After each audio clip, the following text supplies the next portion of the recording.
তখন এই মেয়েটি বলেছিল যে মা, ওমর দেখে নাই বটে, কিন্তু ওমরের রব কি দেখেন নাই? এই আসিয়া হচ্ছেন ওই আসিয়া যার কথা আল্লাহ তাআলা কোরআনে বলেছেন। রাসূলুল্লাহ সহিহ বুখারীতে বিশাল একটা হাদিস আছে এই নারীর ব্যাপারে।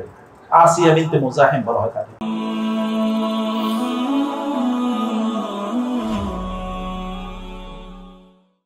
ওনার কথা অনুসারে আমি যা শুনেছি এবং এখানে তাশরিফ সোহাগ রায়হান জুনায়েদ ওরও যে কথা বলেছে শুনেছি। তোমরা তো ওরে চেনো না আসিয়াকে? নামটাও ভালো রাখছে, নামটা যদি ভাই রেখে থাকে তাহলে এই আসিয়া হচ্ছেন ওই আসিয়া যার কথা আল্লাহ তাআলা কোরআনে বলেছেন।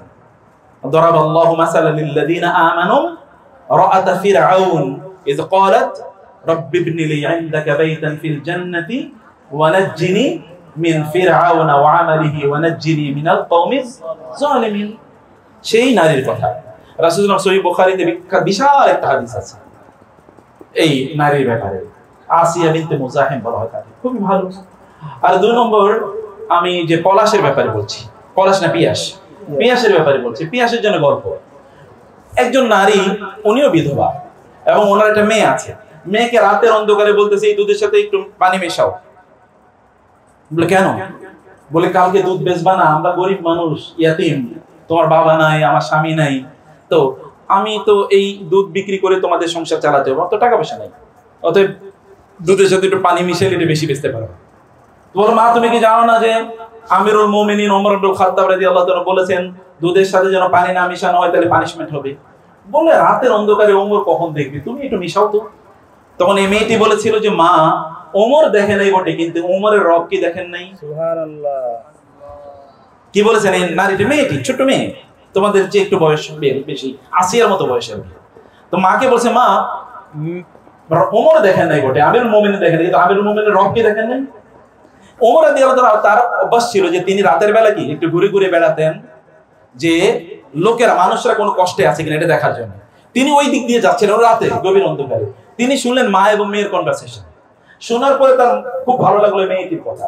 তিনি তখন তার সাথে যারা ছিল বলল এই ঘরটা একটু ইন্ডিকেশন করে রাখো, একটু দাগ দিয়ে রাখো, যেন আমরা রাতে যেন না ভুলে যাই যে এই ঘরটা কোনটা।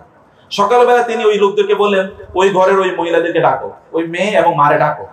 ওমরের কাছে আসার পরে ওমর বলেন তোমরা রাতে কি কি কথা বলছিলা? মা এবার একটু কাঁপতেছে, কারণ আমিরুল মুমিনিন তো পানিশমেন্ট দেবে, শাস্তি দেবে।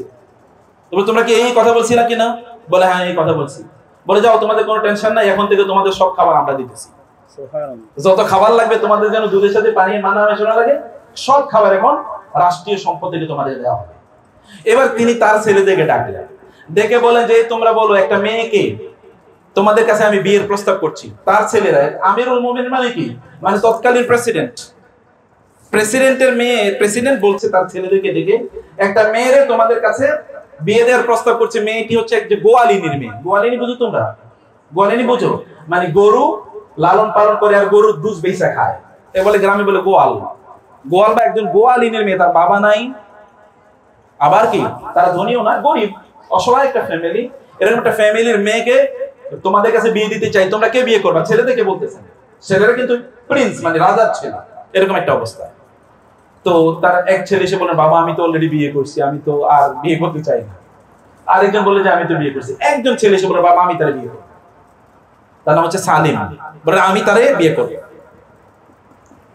এই যে ছেলেটিকে ওমর রাদিয়াল্লাহু তাআলা এই ছেলে ওনাকে বিয়ে করলেন। বিয়ে করার পরে কি হয়েছে জানো?